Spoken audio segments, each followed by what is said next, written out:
Dewa Bela Diri Tak Tertandingi. Bab 417 hingga bab 424. Bab 417, Rahasia Duan Feng. Bulan sabit melayang di langit hitam tanpa satu pun bintang terlihat. Malam terasa sunyi dan dingin. Dalam 7 hari akan ada bulan purnama, bisik Lin Feng pada dirinya sendiri. Ia telah lama mendengar tentang kompetisi nasional Sui Yue, tetapi tidak mengetahui detailnya. Tampaknya kompetisi itu diselenggarakan oleh keluarga kekaisaran dan klan Duan, lebih tepatnya oleh Raja Sui Yue, yang juga merupakan kepala klan Duan. Namun detail itu tidak penting baginya. Lin Feng hanya tahu bahwa akan ada pertarungan, dan ia harus bertarung juga. Chu Zhanpeng adalah pejabat tinggi peringkat ke-6 di Sui Yue. Dahulu ia adalah murid terbaik sekte Hao Yue. Pertama kali Lin Feng melihatnya, Chu Zhanpeng sangat arogan. Ia datang ke sekte Yunhai dan menuntut agar Lin Feng diserahkan kepadanya. Saat itu bahkan tetua Mo Xie menyetujui tuntutannya. Jika pelindung Kong tidak muncul dalam wujud bayangan, Lin Feng sudah mati. Jelas bagi Lin Feng bahwa Chu Zhanpeng masih sama sombongnya seperti dulu dan masih menganggapnya hanya sebagai serangga tak berarti.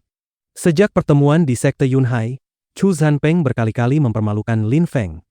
Belum lama ini, ia bahkan datang ke Akademi Surgawi untuk menunjukkan kekuatannya dan kembali mencari Lin Feng. Lin Feng mengingat semua dendam lama itu dengan jelas. Namun ia harus melepaskan kebencian tersebut. Yang perlu ia lakukan adalah membuktikan bahwa Chu Zhanpeng tidak lagi bisa menindasnya seperti dahulu. Memikirkan Chu Zhanpeng membuatnya teringat masa ketika ia masih berada di lapisan Qi, seorang pemuda lemah. Setelah menembus ke lapisan Ling Qi, ia merasa begitu bersemangat dan kuat, tetapi ia tidak ingin melihat sekte Yunhai dihancurkan. Sekte itu telah mengorbankan diri demi melindungi dan menyelamatkan hidupnya. Pelindung Kong dan Nan Gongling terbunuh saat pelindung Bei membantunya melarikan diri. Lin Feng tidak akan pernah melupakan pembantaian di sekte Yunhai. Tragedi itu terlalu mengerikan. Ia juga tidak akan pernah melupakan bahwa cincin di jarinya adalah cincin yang hanya dikenakan oleh patriark sekte Yunhai. Semua orang mempercayainya dan menaruh harapan masa depan mereka padanya. Tunggu sampai aku cukup kuat. Sekte Yunhai akan bangkit kembali di Sui Yue, pikir Lin Feng sambil menatap bulan terang. Begitu banyak darah telah tertumpah, tidak boleh sia-sia. Ia akan membangun kembali sekte Yunhai dan membalas pembantaian itu. Ia akan menghormati para korban sekte Yunhai. Suara langkah kaki memutus lamunannya. Langkah itu semakin dekat hingga Lin Feng melihat seorang pemuda berjalan perlahan. Lin Feng, kakak, sapa pemuda itu dengan senyum tipis. Matanya penuh hormat. Duan Feng, kenapa kau belum beristirahat? Tanya Lin Feng sambil tersenyum. Ia terkadang iri pada Duan Feng. Hatinya begitu murni, tanpa sedikit pun kebencian. Ia masih polos dan sederhana, tanpa beban maupun kekhawatiran, hanya fokus pada kultivasi. Sementara Lin Feng memikul banyak hal, nasib sekte Yunhai dan pencarian ayahnya yang hilang. Aku tidak bisa tidur, jawab Duan Feng sambil mendekat. Ia memegang sebuah surat dan menyerahkannya kepada Lin Feng. Apa ini? Tanya Lin Feng sambil mengambil surat itu dan membacanya. Tulisannya sederhana. Dalam 7 hari, pada malam bulan purnama, kompetisi nasional akan berlangsung di Danau Xiangjiang. Yang Mulia Duan Feng diundang. Lin Feng menerima surat yang sama sebelumnya, jelas dikirim oleh pihak yang sama. Duan Feng, kau juga menerima undangan. Selamat, kata Lin Feng sambil tersenyum tipis. Hanya kultivator muda paling berbakat yang menerima undangan itu, dan Duan Feng termasuk di antaranya. Tetapi kakak Lin Feng, hanya kau dan beberapa orang yang tahu bahwa aku telah menembus lapisan Xuan Qi. Aku belum memberitahu siapapun di luar. Bagaimana mereka tahu? Suara Duan Feng terdengar cemas. Aku tidak pikir mereka akan mengundang kultivator lapisan Ling Qi. Mereka pasti mencari kultivator muda kuat di lapisan Xuan Qi. Kau tidak memberitahu siapapun. Lin Feng terkejut. Memang, Sui Yue adalah negeri luas. Kota kekaisaran saja dipenuhi kultivator muda kuat. Mengundang kultivator lapisan Ling Qi tidak akan berarti apa-apa. Mereka hanya tertarik pada kultivator lapisan Xuan Qi sebagai syarat minimum.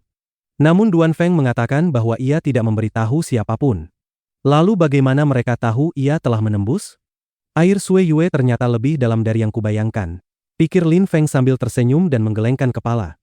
Jika ia tidak dapat menemukan jawabannya, tidak perlu memusingkannya.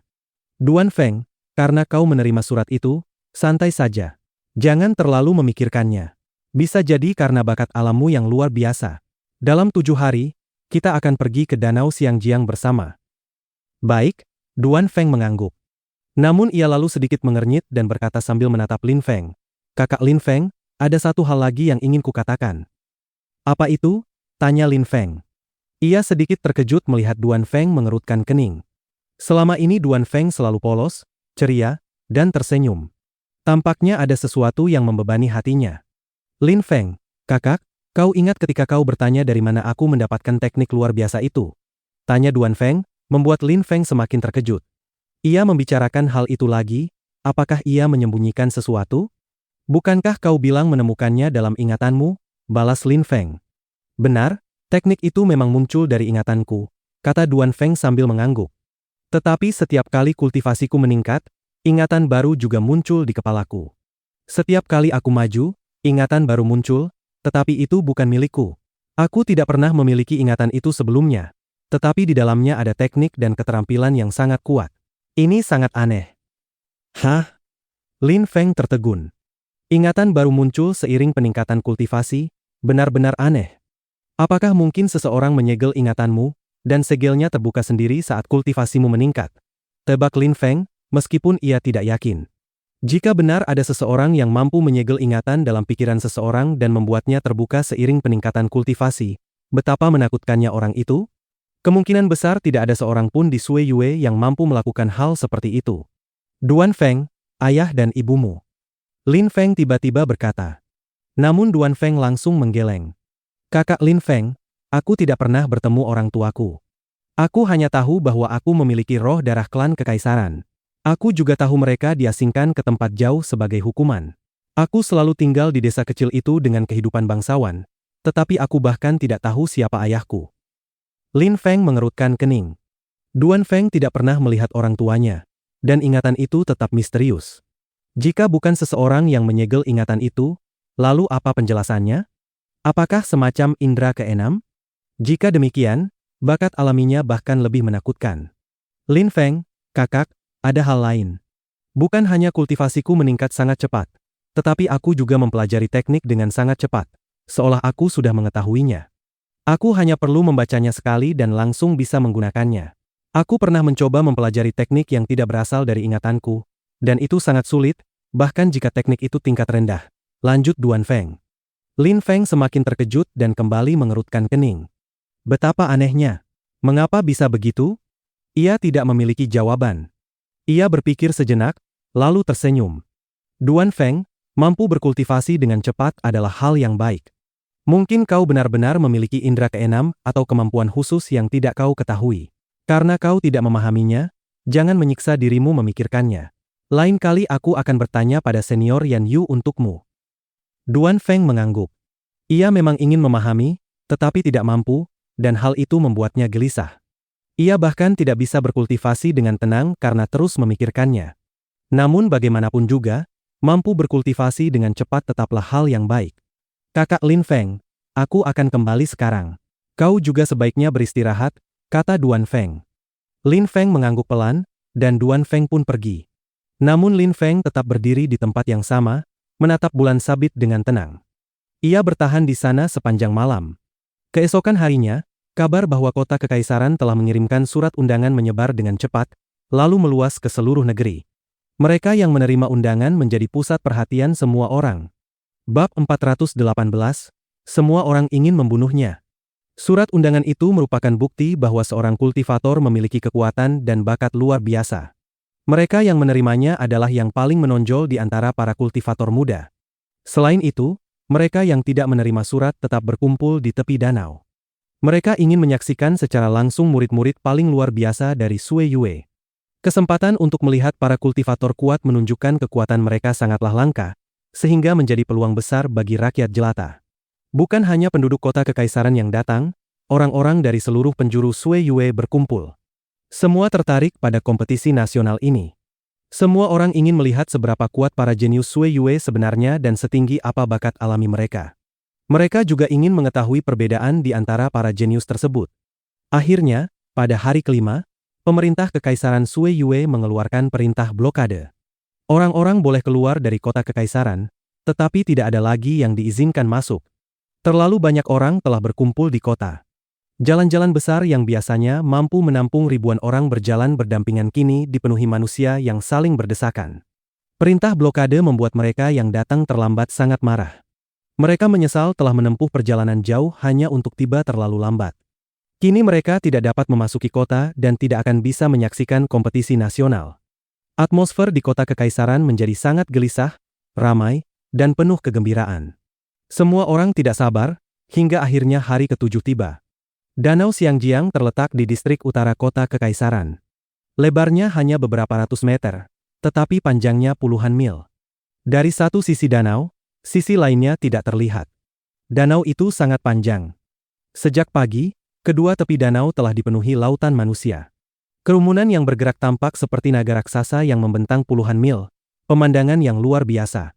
Jika semua orang itu menginjak tanah secara bersamaan, seluruh danau mungkin akan terbalik. Suasana di sekitar danau sangat bising. Baik saling mengenal maupun tidak, semua orang berbicara satu sama lain, mendiskusikan para kultivator kuat yang mungkin menerima undangan. Mereka menebak-nebak jumlah peserta dan asal-usul mereka. Tentu saja, di tengah kerumunan sebesar itu, ketegangan dan konflik tidak terhindarkan. Sebagian orang ingin berada tepat di tepi danau, sementara yang lain menolak memberi jalan. Di banyak tempat terlihat debu beterbangan akibat perkelahian kecil demi posisi yang lebih baik. Namun dari atas, keributan itu tampak seperti riak kecil di lautan manusia dan segera mereda. Waktu terasa berjalan sangat lambat bagi para penonton. Semua orang menantikan datangnya malam. Semakin tidak sabar mereka, semakin lambat waktu terasa berlalu, seolah mereka telah menunggu ratusan hari. Saat matahari merah menyinari danau, perlahan tenggelam di satu sisi langit, bulan purnama mulai muncul di sisi lain. Detak jantung orang-orang semakin cepat. Kompetisi nasional akan segera dimulai, momen yang telah lama mereka nantikan. Di kejauhan, sekelompok orang muncul. Mereka berdiri di atas seekor binatang raksasa dan terbang dengan kecepatan tinggi. Pemimpin mereka tampak megah dan berwibawa. Kelompok itu mendarat di tepi danau, di area yang memang telah disediakan khusus bagi mereka.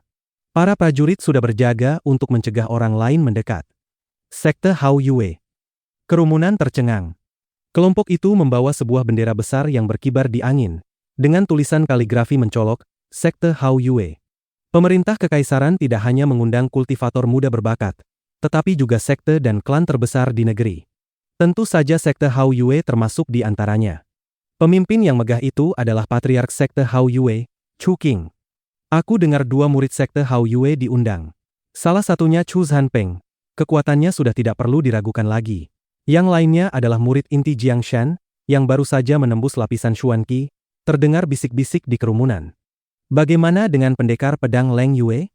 Bukankah ada jenius bernama Leng Yue di Sekte Hao Yue? Julukannya pendekar pedang. Meskipun hanya murid inti peringkat kedua, bakatnya bahkan lebih tinggi daripada Jiang Shan. Ia pasti akan menjadi pejabat tinggi di masa depan. Apakah ia datang? Aku juga pernah mendengar tentangnya. Katanya ia sangat cepat, begitu ia mencabut pedangnya, seseorang pasti mati. Tidak ada yang bisa menghindar. Tetapi sudah lama tidak ada kabar tentangnya. Bahkan ada rumor ia menghilang. Dua orang membicarakan pendekar pedang itu tanpa mengetahui bahwa ia telah dibunuh oleh Lin Feng. Hanya sedikit orang yang mengetahui kejadian tersebut. Beritanya bahkan belum menyebar di kota kekaisaran, sehingga wajar jika kerumunan tidak mengetahuinya. Apakah itu salju? Orang-orang dari desa Gunung Es dan Salju datang. Saat itu, beberapa orang melihat salju mulai turun di Cakrawala, seolah bulan itu sendiri akan membeku. Lapisan es terbentuk di tanah, dan salju tebal turun dari langit. Di tengah salju itu tampak sekelompok orang berjalan di atas es, jelas mereka adalah anggota desa Gunung Es dan Salju. Namun, yang mengejutkan banyak orang di kerumunan adalah jumlah anggota kelompok itu sangat sedikit. Hanya beberapa orang saja.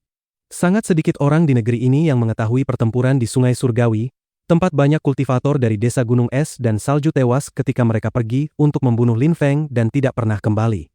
Orang-orang dari sekte Luoxia telah tiba, desah beberapa orang dengan terkejut. Matahari terbenam menyinari kelompok lain di Cakrawala. Mereka tampak muram dan sulit didekati, berjalan dengan cahaya senja di belakang mereka. Area khusus juga telah disiapkan untuk mereka. Sekte Luoxia berasal dari daerah yang sangat terpencil dan jarang bergaul dengan pihak lain. Aku tidak menyangka mereka akan datang. Bahkan, patriark mereka, Gu Chunqiu, datang sendiri, kata beberapa orang tua di kerumunan. Kerumunan tercengang, karena Gu Chunqiu dikenal sebagai patriark paling aneh dan paling tertutup di antara semua pemimpin sekte. Wajahnya tampak suram, seolah dipenuhi penderitaan. Sekte Luoxia dan Desa Gunung Es dan Salju memiliki kesamaan. Mereka pernah pergi ke Sungai Surgawi untuk merebut kuali naga surgawi. Wu Gang telah menyinggung Lin Feng karena ingin menjadikannya kambing hitam atas kepengecutannya sendiri, dan akibatnya para kultivator serta tetua sekte Luoxia dibantai habis. Bagaimana mungkin Gu Chunqiu tidak muram? Ia mengingat Lin Feng. Di Sungai Surgawi, seorang kultivator iblis yang sangat jahat telah membunuh semua orang yang mencoba merebut kuali, tanpa meninggalkan satu pun korban. Gu Chunqiu sempat mengira Lin Feng juga mati saat itu. Namun ketika nama Lin Feng kembali tersebar di kota kekaisaran, ia mengetahui bahwa Lin Feng masih hidup. Kali ini, Gu Chunqiu datang ke kota kekaisaran hanya dengan satu tujuan, membunuh Lin Feng. Matahari perlahan tenggelam. Anggota pelataran suci Sui Yue, klan Yue, klan Yu, dan sekte Wanshou juga mulai berdatangan. Mereka semua memiliki tempat khusus, sehingga tidak perlu datang lebih awal. Semua kekuatan besar di negeri ini memiliki area masing-masing. Di tengah-tengah mereka terbentang ruang kosong yang luas, danau itu sendiri. Di sisi pelataran suci Sui Yue, dua sosok muncul di langit. Chu Zhanpeng segera mendarat di depan kelompok sekte Hao Yue. "Ayah," seru Chu Zhanpeng kepada Chu Qing. "Zhanpeng, kau tahu apa yang harus kau lakukan kali ini, bukan?" kata Chu Qing sambil menatapnya. "Jangan khawatir, ayah. Bahkan jika Lin Feng tidak membunuh Leng Yue, aku sendiri yang akan membunuhnya," jawab Chu Zhanpeng dengan cahaya tajam di matanya. Lin Feng harus disingkirkan sebelum terlambat. Pada saat yang sama, anggota Desa Gunung Es dan Salju juga membicarakan hal yang sama. Mereka telah kehilangan banyak orang di Sungai Surgawi. Kini mereka memiliki kesempatan untuk membunuh Lin Feng. Kesempatan itu tidak boleh dilewatkan. Semua ingin membunuh Lin Feng. Sekte Hao Yue, Desa Gunung Es dan Salju, sekte Luoxia, sekte Wanshou, bahkan klan Yu. Semuanya ingin memanfaatkan kesempatan ini untuk melenyapkannya. Sebenarnya, permusuhan mereka dengan Lin Feng sudah dimulai sejak mereka menghancurkan sekte Yunhai. Bahkan tanpa semua kejadian setelahnya, mereka tetap harus mencabut akar masalah dan membunuh Lin Feng. Bab 419, Penghalang Kegelapan. Saat matahari tenggelam, bulan purnama terbit. Bulan itu tampak dingin dan sunyi, menyinari permukaan danau serta orang-orang di bawahnya dengan cahaya pucat. Di kejauhan, sebuah suara tiba-tiba menyebar di udara, mengejutkan kerumunan.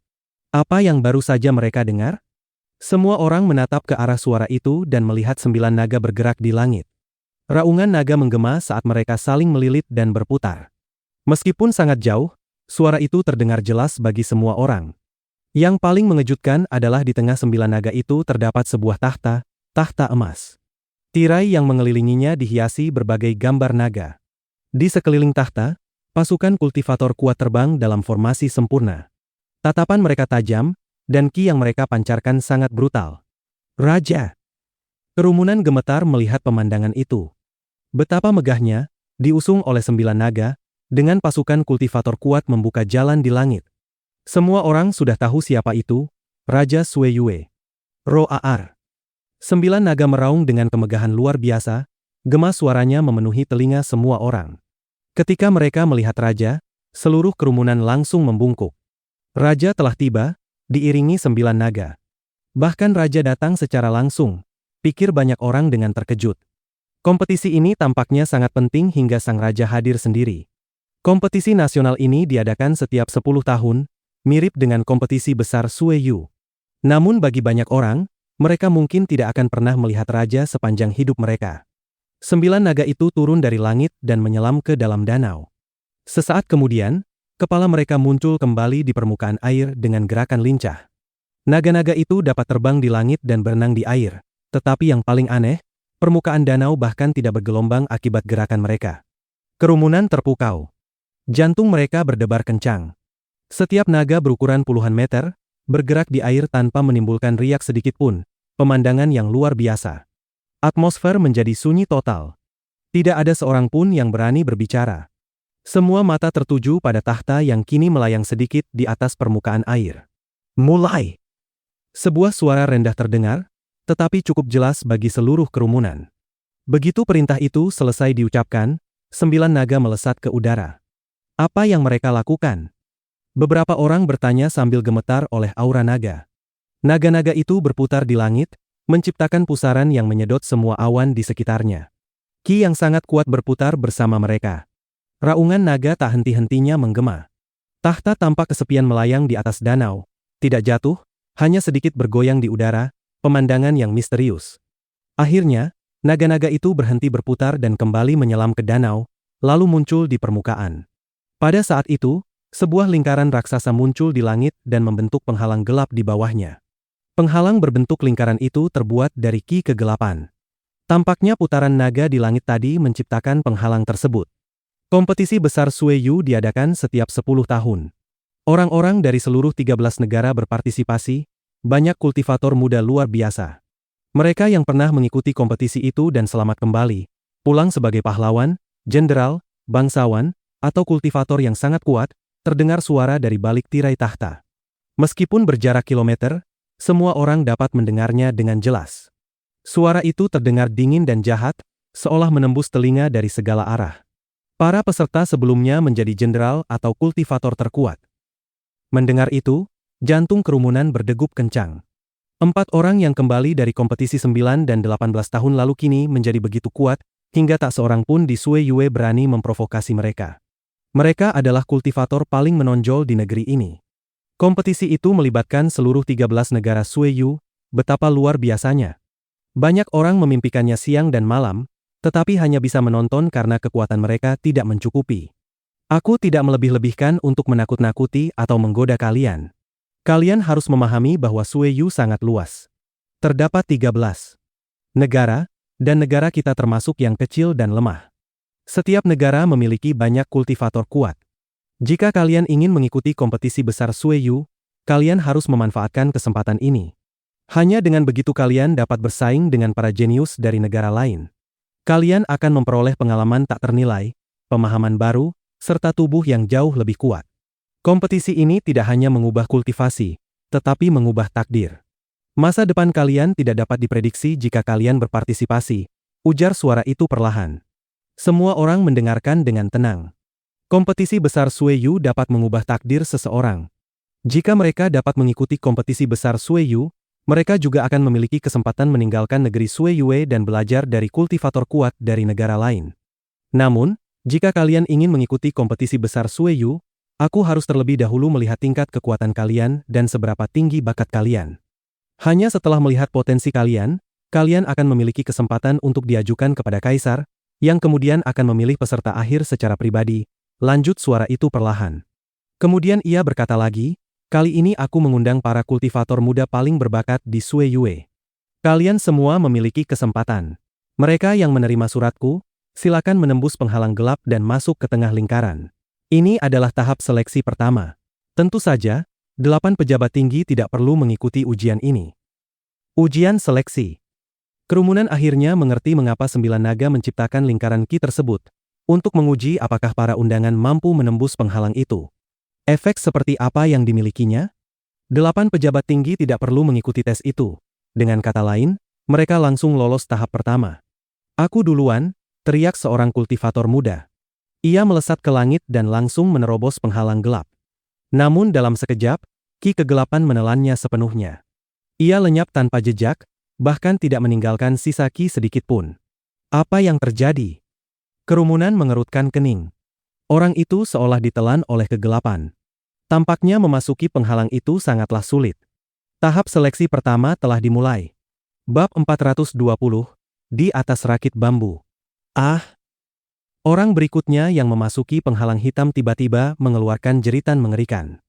Gelombang beriak di permukaan penghalang itu, lalu orang tersebut terpental keluar, namun langsung jatuh ke danau. Naga banjir meraung. Salah satunya bangkit dari air dan menerjang tubuh orang itu. Rahangnya yang besar terbuka dan dalam satu gigitan, ia menelan seluruh tubuhnya. Apa yang terjadi? Jantung orang-orang berdegup kencang. Mati? Orang itu tidak cukup kuat untuk menembus ki gelap. Tubuhnya tampak hangus oleh penghalang, lalu langsung dimakan naga ketika terpental keluar. Betapa mengerikannya. Mereka yang tidak menerima surat undangan sebaiknya tidak mencoba. Aku telah mengundang setiap kultivator muda luar biasa di Sueyue. Jika kalian tetap mencoba tanpa undangan, itu sama saja dengan bunuh diri. Terdengar suara samar lagi, membuat semua orang tercengang. Orang yang baru saja dimakan naga memang bukan penerima undangan. Mereka yang tidak diundang akan bernasib sama jika memaksa. Selain itu, mereka yang menerima undangan harus menyebutkan nama mereka sebelum memasuki penghalang hitam melalui kabut racun. Waktu yang diberikan untuk semua orang di sini adalah selama 1 lampu minyak padam. Racun. Penghalang itu kabut beracun. Kerumunan sedikit terkejut. Raja mengatakan bahwa ia tidak melewatkan satupun jenius di negeri ini, betapa percaya dirinya. Pada saat itu, 2 sosok muncul di langit. Mereka masih sangat muda, seorang pemuda tampan dan seorang gadis cantik. Banyak orang di bawah menghela napas kagum melihat mereka. Satu-satunya kekurangan, keduanya tampak sangat sombong. Pemuda itu memandang kerumunan dan berkata dengan nada dingin, "Cepatlah. Jangan buang waktuku." "Hah? Membuang waktunya?" Pria itu memang seperti yang terlihat, arogan. Sangat arogan. Seolah-olah ia adalah tokoh utama acara ini dan semua orang lain hanya pengisi waktu. "Kami berasal dari Gunung Yandang, dari klan Ling," katanya lagi. Gunung Yandang? Klan Ling? Sebagian besar orang belum pernah mendengar nama itu. Namun mereka jelas menerima undangan, jadi pasti luar biasa. Hanya sedikit orang tua di kerumunan yang tampak terkejut. Jika benar dari Gunung Yandang, mungkin mereka adalah keturunan keluarga besar di sana. "Mulai hari ini, ingat namaku dengan baik. Namaku Ling Tian," katanya dengan kesombongan yang bahkan lebih besar. Kemudian Ling Tian melangkah ke dalam kabut hitam beracun. Di bawah cahaya bulan purnama, kilatan cahaya muncul dari penghalang. Sangat cepat, begitu cepat hingga mata orang-orang tak mampu mengikuti gerakannya. Suara ringan terdengar. Permukaan penghalang beriak seolah terbelah, membentuk sebuah jalur. Ling Tian dan gadis itu berjalan melalui jalur yang baru saja ia ciptakan. Teknik pedang yang luar biasa cepat. Tidak heran dia begitu sombong, pikir banyak orang. Ling Tian menjadi orang pertama yang berhasil menembus penghalang hitam. Setelah Ling Tian masuk, sosok lain melesat ke langit. Ia berhenti sejenak, lalu meluncur lurus ke dalam penghalang. Tepat sebelum menyentuh kabut beracun, ia berteriak. "Perwira pengawal kota kekaisaran, Shi Qiong." Saat Shi Qiong bergerak, seekor naga banjir muncul. Ketika ia menyerang, naga itu meraung ganas. Ia menembus jauh ke dalam penghalang hitam dan kabut beracun. Shi Qiong dan naga banjirnya sama-sama berhasil masuk. Naga banjir, dia memiliki roh naga banjir. Kerumunan terkejut. Perwira pengawal kota kekaisaran itu ternyata sangat kuat. Banyak yang bertanya-tanya apakah kekuatannya bahkan sebanding dengan Ling Tian. Setelah Shi Qiong masuk, 3 sosok lain melesat ke langit menuju kabut hitam. Mereka saling melirik, lalu menyelam bersama. "Klan Du Guye," terdengar suara dingin. Ia melepaskan ki mengerikan dari lapisan Xuan Qi tingkat ketiga sebelum menembus kabut beracun. "Sekte Hao Yue, Jiang Shen," seru orang kedua. Ia melepaskan roh gunung, tubuhnya seolah berubah menjadi gunung raksasa. Ia memasuki kabut hitam yang menyelimutinya, tetapi gunung itu sama sekali tidak tergoyahkan. "Sekte Luoxia, Luo Yun Tian." Ki misterius memenuhi udara, mengelilingi kabut beracun sebelum menembus masuk. Luo Yun Tian mengikuti ki itu dan juga memasuki penghalang. Ketiganya tampak santai, masing-masing memiliki metode sendiri untuk menghadapi penghalang. Jelas mereka adalah jenius generasi ini. Kerumunan tercengang. Ternyata jenius Sui Yue sangat banyak. Berapa jumlah mereka sebenarnya? Setelah itu, semakin banyak orang memasuki kabut beracun dengan berbagai cara. Di dalamnya terdapat anggota klan kekaisaran, sekte Wanshou, pejabat tinggi istana, serta beberapa pemuda tak dikenal. Tak lama kemudian, sudah ada 29 orang di dalam kabut. Semuanya kultivator muda luar biasa kuat, masing-masing setidaknya setara dengan 8 pejabat tinggi Sui Yue, jika tidak lebih kuat. Acara ini tampak seperti pertemuan para jenius nasional. Orang-orang biasa sadar bahwa mereka tak mungkin menandingi bakat dan kekuatan para pemuda itu. Hanya 29 orang, pikir kerumunan, sementara lampu minyak hampir padam. Tidak. Masih ada yang belum datang. Lin Feng belum datang. Banyak orang memikirkan nama yang sama. Lin Feng telah membunuh 12 kultivator lapisan Xuan Qi dari sekte Wanshou dan 5 binatang tingkat Xuan. Mustahil ia tidak menerima undangan. Bukan hanya penonton yang menyadari ketidakhadirannya, semua pihak yang ingin membunuhnya juga memperhatikan. Di sisi pelataran suci Sui Yue, Chu Zhanpeng memandang ke arah perwakilan Akademi Surgawi. Bukankah Akademi Surgawi mengatakan akan ikut kompetisi? Di mana mereka? Katanya dingin. Wakil Kepala Akademi Surgawi, Long Ding, hanya meliriknya dengan acuh lalu mengabaikannya. Ia sendiri tidak tahu di mana Lin Feng, dan tidak berniat memaksanya. Itu urusan Lin Feng. Namun ia yakin Lin Feng akan datang. Akademi Surgawi tidak memiliki satupun jenius, jadi mereka tidak berani ikut, ejek Chu Zhanpeng. Akademi Surgawi hanyalah kumpulan pengecut dan sampah. Adalah akademi sejati, mereka tidak bisa menandingi kami. Berbagai ejekan bermunculan dari kelompok pelataran suci. Mereka mencuri murid terbaik dari sekte-sekte besar dengan ambisi menjadi institusi paling berpengaruh di negeri ini. Namun setelah 2 tahun, tidak ada satupun jenius sejati yang lahir dari sana. Selain 2 pejabat tinggi yang sudah kuat sejak sebelum bergabung, para muridnya hanya pandai membual. Sungguh menyedihkan. Sebuah suara menggema dari kejauhan, tenang namun dingin seperti air beku. Duan Tianlang, kau hanya tahu mendidik para pengecut. Mereka yang dulu kuat kini berubah menjadi ayam ketakutan dan anjing menyedihkan. Apakah kau tidak malu? Kerumunan terkejut.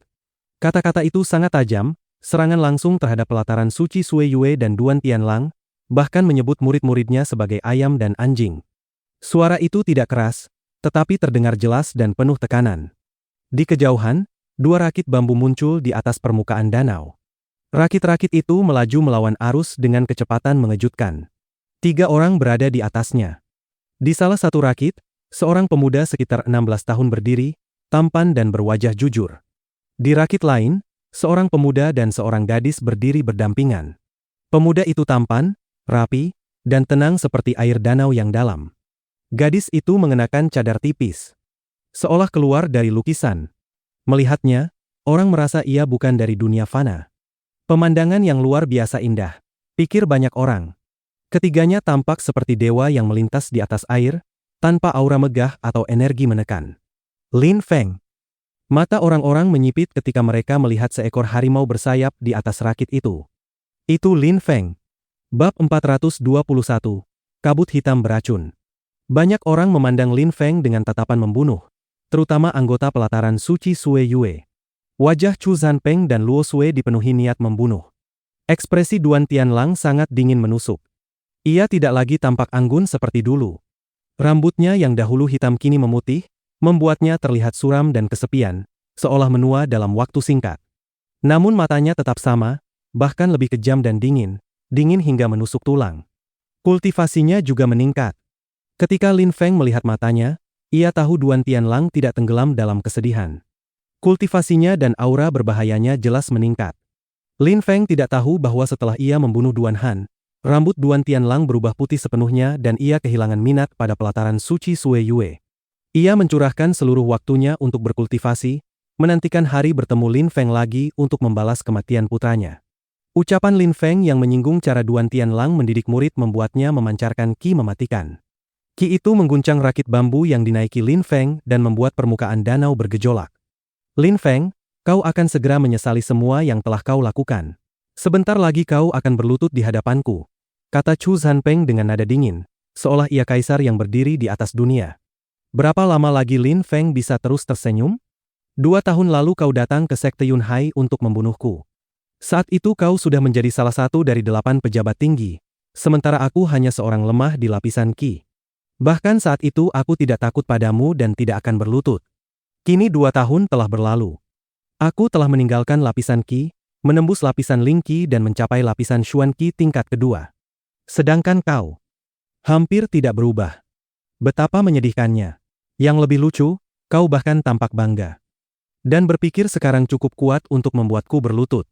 Sungguh tragis sekaligus menggelikan, ejek Lin Feng, membuat semua orang terkejut. 2 tahun lalu, Chu Zhanpeng sudah menjadi pejabat tinggi, sementara Lin Feng hanyalah serangga tak berarti di matanya. Dari lapisan Qi ke lapisan Xuan Qi tingkat kedua dalam 2 tahun? Bakat yang luar biasa, pikir kerumunan dengan kagum. Lin Feng dulu jauh lebih lemah dari siapapun di sini. Kini ia menjadi kultivator paling bersinar di Sui Yue. Dibandingkan Lin Feng, kemajuan Chu Zhanpeng tampak lambat. Namun semua orang tahu bahwa semakin tinggi kultivasi, semakin sulit menembus. Saudaraku, sepertinya kecepatan kultivasinya bahkan lebih cepat darimu, kata gadis di samping Ling Tian sambil tersenyum cerah. Wajah Ling Tian langsung membeku dingin. Ia mendengus. Lalu kenapa?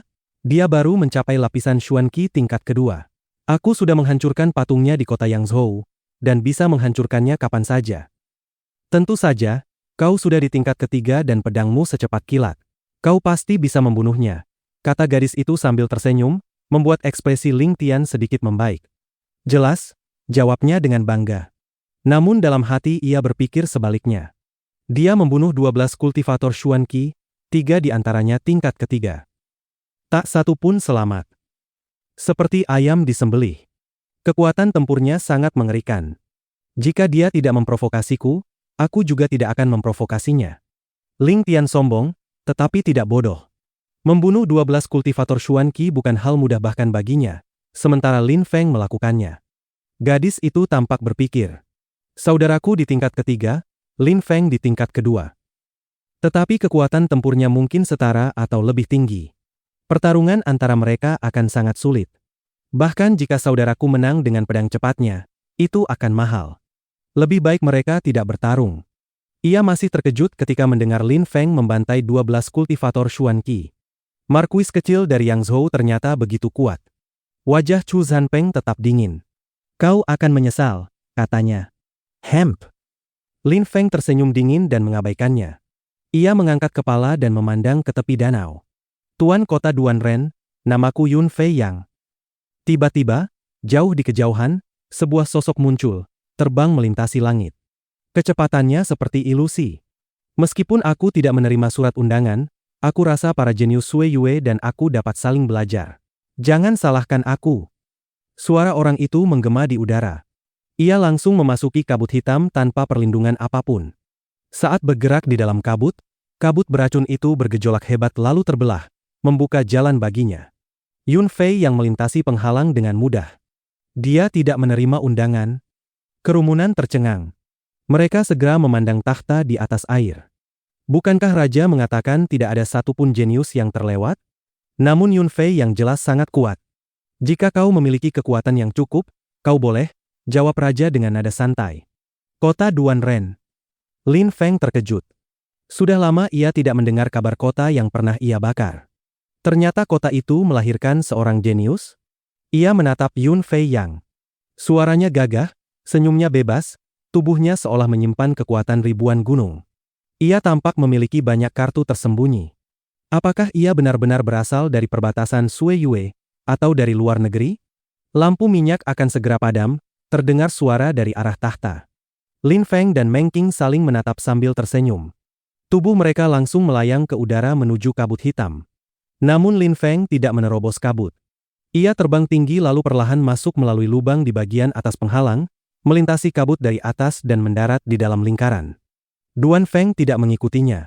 Meski menerima undangan, ia merasa belum saatnya menunjukkan kekuatannya. Ia memilih mengamati. Kerumunan terdiam melihat tindakan Lin Feng. Ia tidak melewati kabut, melainkan langsung masuk dari atas. Apakah itu diperbolehkan? Orang-orang tidak tahu harus berkata apa.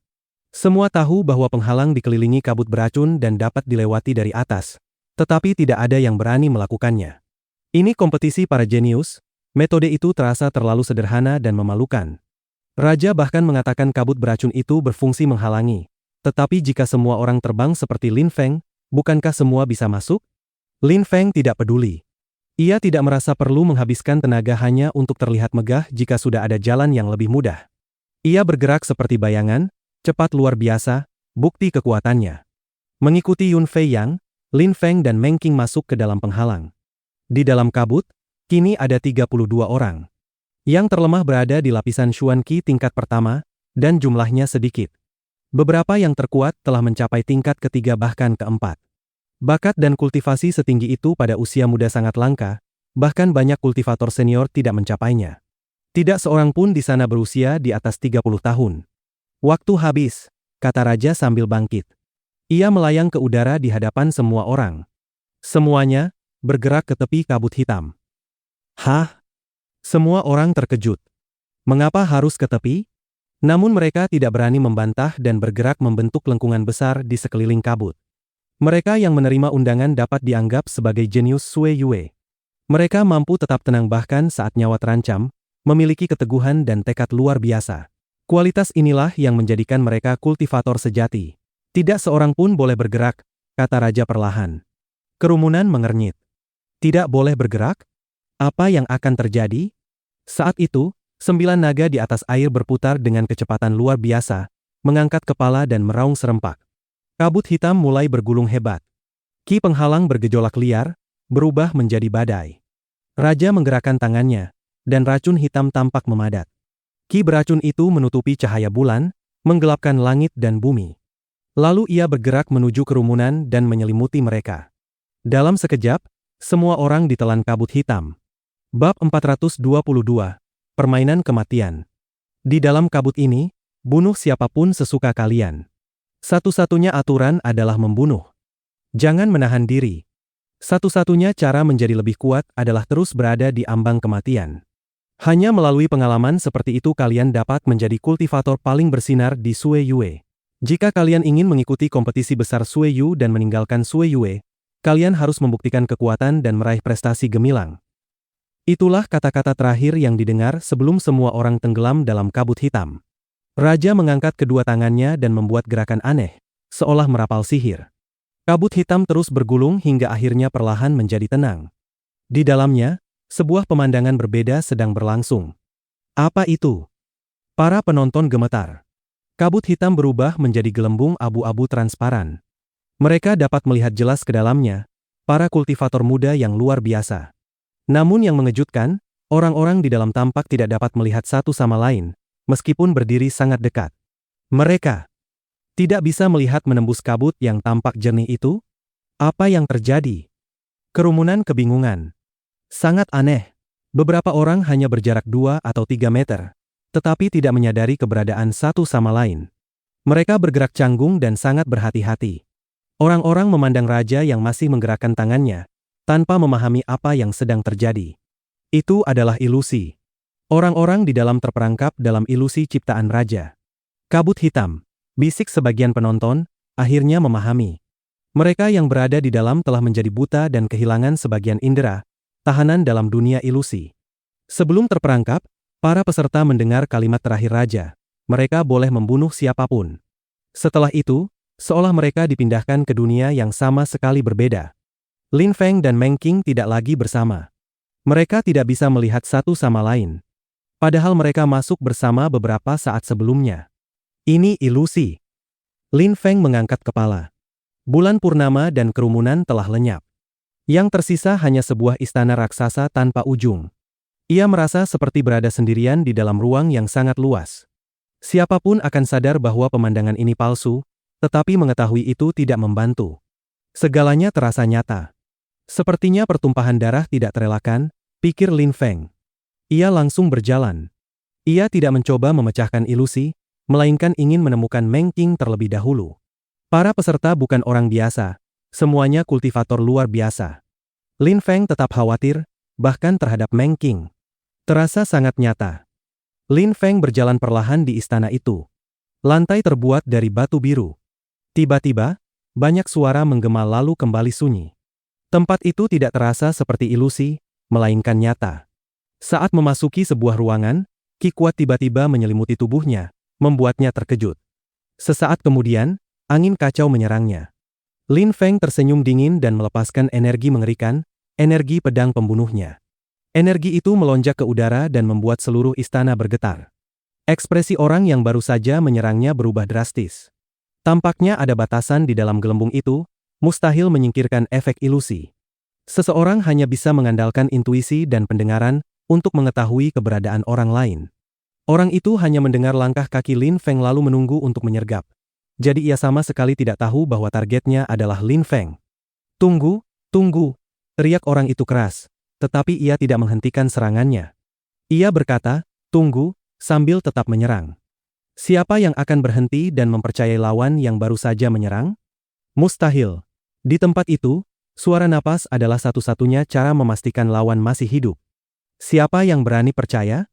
Orang itu menyadari energi Lin Feng berhenti sejenak, tetapi tetap tidak menghentikan serangannya. Lin Feng tidak punya pilihan selain membela diri. Mati, teriak Lin Feng dengan marah. Ki pedangnya melesat di udara dan menembus tinju lawan. Darah muncrat. Tangan lawan hancur, tetapi tidak berhenti di situ. Saat tangan Lin Feng dan tinju lawan bertabrakan, orang itu menjerit mengerikan. Ki Lin Feng membelah tangan, lengan bawah, lengan atas, hingga akhirnya memenggal kepalanya. Seorang kultivator lapisan Xuan Qi tewas seketika. Betapa mengerikan kekuatannya. Di bawah cahaya bulan purnama, para penonton menatap ngeri. Mereka tidak bisa merasakan energi Lin Feng, tetapi hasilnya terlihat jelas. Gelembung abu-abu bahkan bergetar akibat kekuatan dahsyat itu. Lin Feng hanya menyerang sekali dan langsung membunuh kultivator Xuan Qi, padahal ia disergap terlebih dahulu. Sesosok tubuh muncul dari kabut hitam, mengejutkan kerumunan. Itu adalah mayat, orang yang baru saja dibunuh Lin Feng. Setelah mati, tubuhnya terlempar keluar dari ilusi. Ilusi itu memang dunia palsu, tetapi kematian di dalamnya nyata. Ilusi yang mengerikan. Di dalam ilusi, Lin Feng melihat orang itu menghilang setelah terbunuh, membuatnya tertegun. Dia dikeluarkan dari ilusi. Ia tidak yakin. Apakah orang itu benar-benar mati atau hanya dikeluarkan? Ia mengernyit lalu menyimpulkan bahwa orang itu memang mati. Darah tadi nyata. Selain itu, sebelum ilusi dimulai, Raja telah mengatakan mereka boleh membunuh sesuka hati. Dunia itu palsu, tetapi kematiannya nyata. Permainan yang membosankan, pikir Lin Feng dingin. Ini adalah permainan ciptaan Raja, nyawa para jenius muda dijadikan mainan. Untuk memilih yang terbaik, Raja bisa saja membuat arena dan turnamen.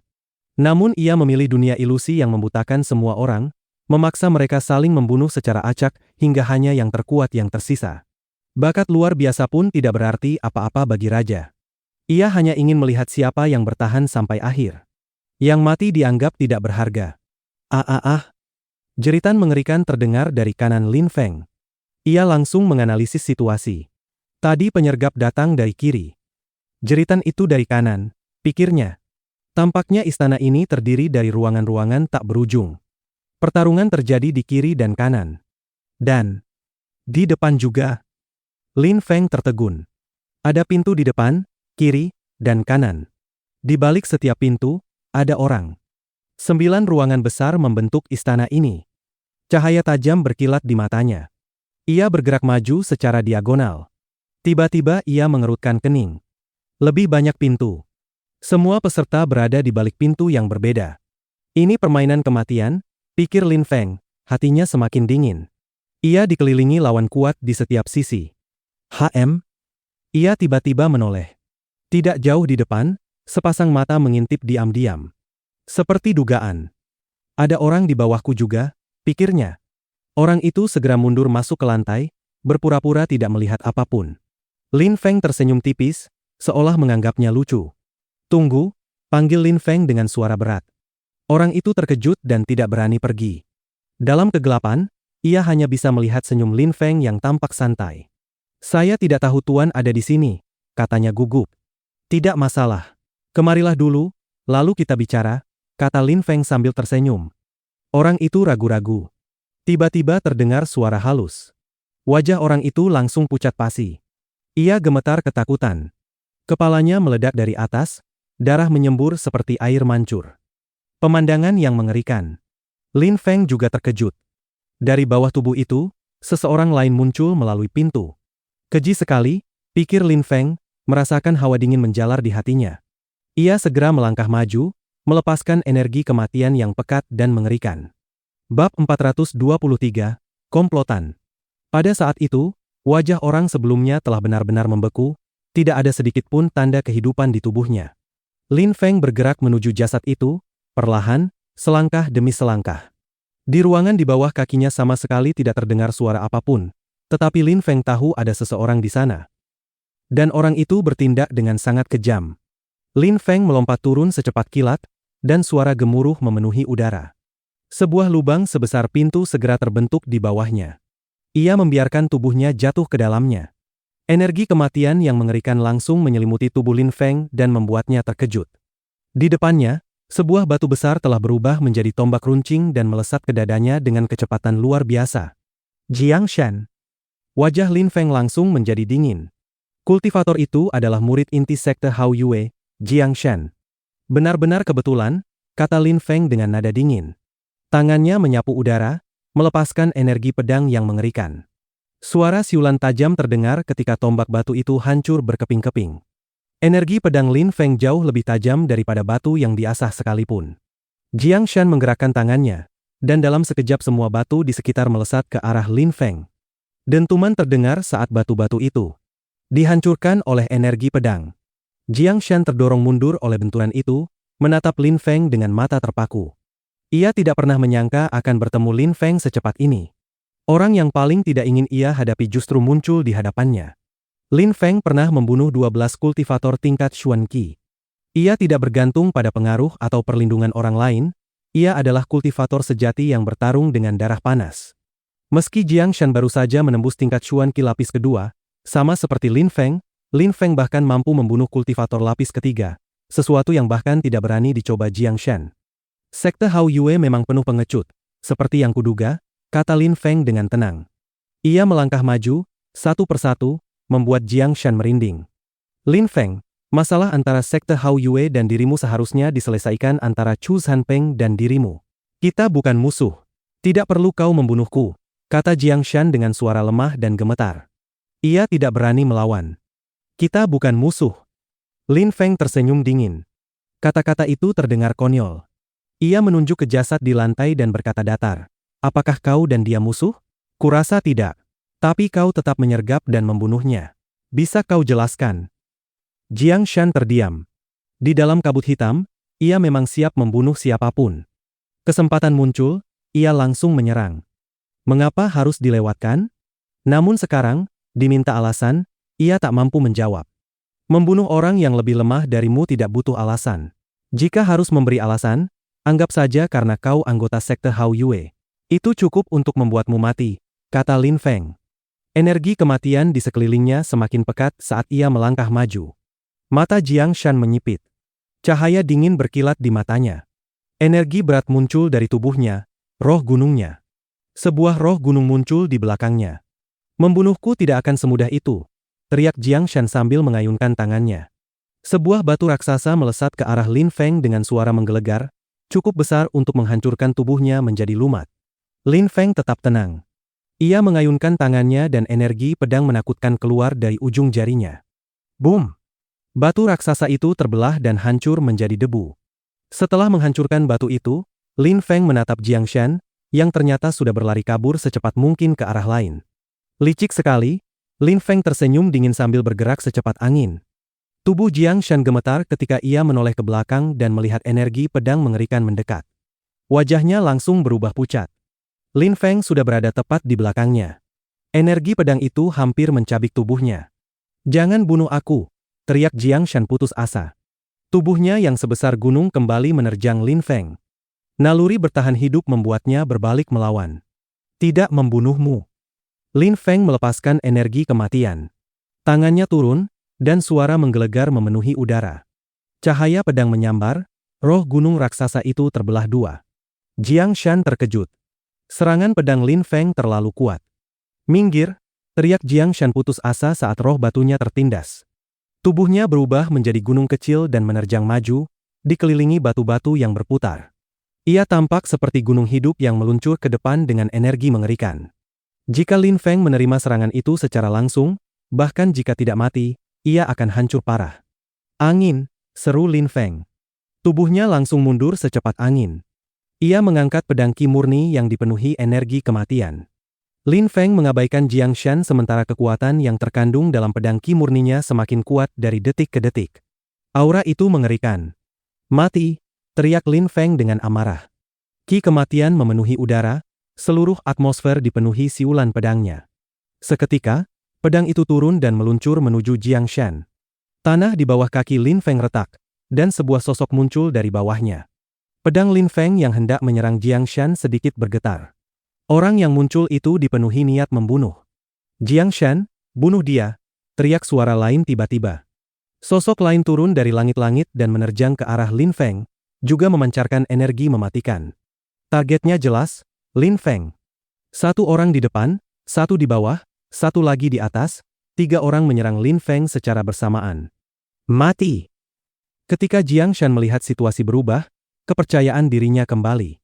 Ia langsung menghentikan niat mundur dan menyerbu Lin Feng lagi. Wajah Lin Feng sedingin es, energi kematian di sekelilingnya sangat pekat. Jiang Shan pun siap mempertaruhkan nyawanya demi membunuhnya. Lin Feng yakin bisa membunuh Jiang Shan, tetapi tidak begitu yakin terhadap dua penyerang lainnya. Jika ia memaksa bertarung, situasinya akan sangat berbahaya. Karena itu, ia memutuskan lebih baik mundur daripada membunuh Jiang Shan. Tubuhnya berputar dan dalam sekejap ia melesat mundur. Ledakan dahsyat terdengar di tempat ia berdiri sebelumnya. Udara seolah akan hancur menjadi debu di bawah konsentrasi serangan yang begitu padat. Untung aku cepat, pikir Lin Feng. Ia bisa merasakan batasan di dalam istana ilusi itu. Jika tadi ia tidak cukup cepat saat disergap, ia pasti sudah mati dengan tragis. Serangannya memang kuat, tetapi apa gunanya jika serangan musuh mengenainya? Bahkan lawan yang lebih lemah pun bisa melukainya secara fatal jika pukulan mereka mendarat. Wajah Lin Feng tetap dingin. Ia melayang ke udara dan menatap tiga sosok di depannya. Mereka adalah Jiang Shan dari sekte Hao Yue, Luo Yuntian dari sekte Luoxia, dan Du Guye. Luo Yuntian adalah murid terbaik sekte Luoxia. Wajar jika ia ingin membunuh Lin Feng. Yang satu lagi kemungkinan berasal dari klan Du Gu.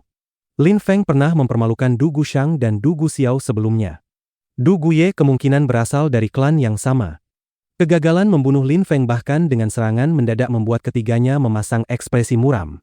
Jiang Shan dan Luo Yuntian berada di tingkat Xuan Qi lapis kedua, sementara Du Guye sudah di lapis ketiga. Namun bahkan dengan keunggulan jumlah dan kejutan, mereka gagal. Refleks Lin Feng terlalu cepat, melawannya jelas bukan perkara mudah.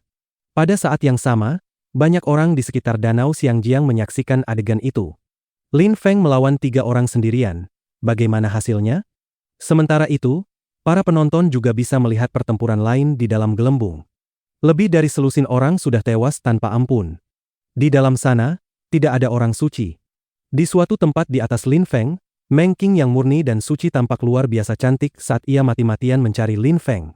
Ia memeriksa setiap ruangan, tetapi yang ia temukan hanya jejak pertempuran.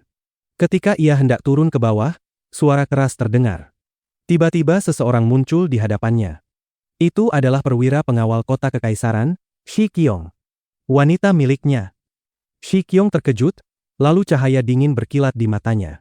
Meng Qing adalah kekasih Lin Feng, dan karena Lin Feng, Shi Qiong telah kehilangan wanita yang ia cintai, Duan Xinye. Bab 424, Harga dari Menyerang. Meng Qing sama sekali tidak berniat memperhatikan Shi Qiong. Namun ketika ia melihat pria itu menatapnya dengan niat jahat, ia tak bisa menahan diri untuk melepaskan ki sedingin es yang langsung melesat ke arahnya. Haha, angin sepau-sepau yang hangat, ejek Shi Qiong sambil menyeringai. Terakhir kali, Lin Feng telah menghancurkan harga dirinya dan memberinya pelajaran. Setelah itu, ia mengasingkan diri untuk berkultivasi sampai akhirnya menembus ke tingkat berikutnya. Kini, Shi Qiong telah mencapai lapisan keempat Xuan Qi. Di antara para peserta di dalam kabut, ia tampak memiliki tingkat kultivasi tertinggi. Tak seorang pun bisa menandinginya. Lagi pula, para pejabat tinggi tidak berada di dalam kabut. Lin Feng, kau merebut wanitaku. Sekarang aku akan membalas dendam.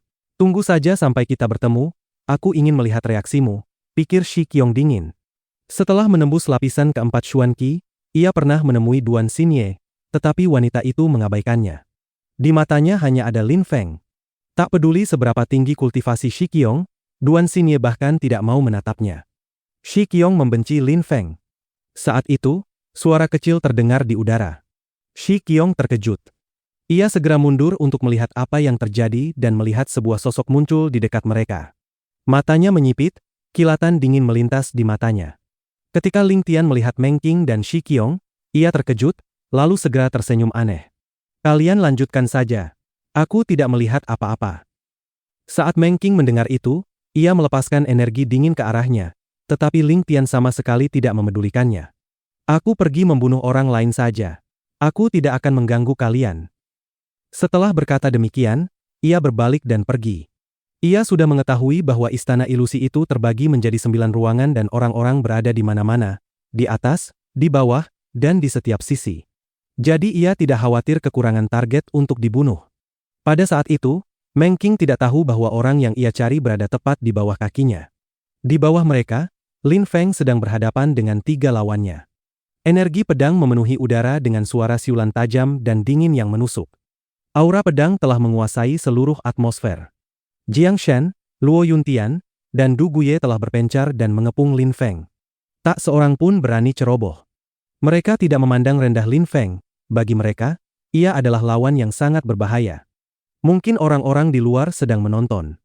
Yang terpenting sekarang adalah menahan kekuatanku dan tidak memperlihatkan kemampuan penuhku, pikir Lin Feng. Ia hanya menebak, tetapi benar, orang-orang di luar memang sedang menyaksikan semuanya dengan jelas. Kalian bertiga akan mati, kata Lin Feng dingin. Energi kematian mengikuti kata-katanya dan melesat ke arah ketiga lawannya. Hanya karena kau bilang begitu? Kita lihat saja, balas Du Guye dingin, yang berdiri tepat di depan Lin Feng. Ia kemudian menoleh kepada Luo Yuntian dan Jiang Shan. Kita harus habis-habisan. Jika ingin membunuhnya, kita tidak boleh menahan diri. Baik, jawab keduanya sambil mengangguk. Batu-batu raksasa mulai menutupi tubuh Jiang Shan. Tubuhnya membesar dan tertutup batu, tampak seperti raksasa gunung. Cahaya merah jambu yang indah muncul dari tubuh Luo Yuntian, tetapi cahaya itu dipenuhi energi mematikan. Mati, teriak Du Guye. Ketiganya langsung menyerbu Lin Feng dengan kekuatan penuh. Boom! Jiang Shan menghentakkan kaki ke tanah hingga lantai bergetar hebat. Meski tubuhnya sebesar gunung, kecepatannya luar biasa. Dalam beberapa langkah ia sudah di depan Lin Feng dan melancarkan pukulan berat yang dipenuhi kekuatan tak terbatas, pukulan yang berniat menghancurkannya. Tangan Lin Feng bergerak dan sebuah pedang segera muncul. Suara retakan keras memenuhi udara.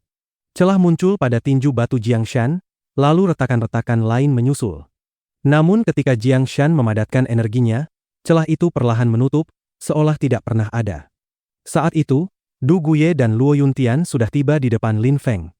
Du Guye mengangkat tinjunya yang dipenuhi energi jahat dan menghantam langsung ke arah Lin Feng. Sementara itu, serangan Luo Yuntian juga mengerikan, kekuatan tak terbatas berpadu dengan energi kematiannya. Angin, bebas dan tak terikat seperti angin. Tubuh Lin Feng mulai melayang ringan. Saat serangan mendekat, ia hanyut mengikuti aliran angin. Dalam sekejap, ia sudah berada jauh dari mereka. Kecepatannya mencengangkan. Namun ketiga lawannya sudah memperkirakan pertarungan ini akan sulit, jadi mereka tidak terkejut.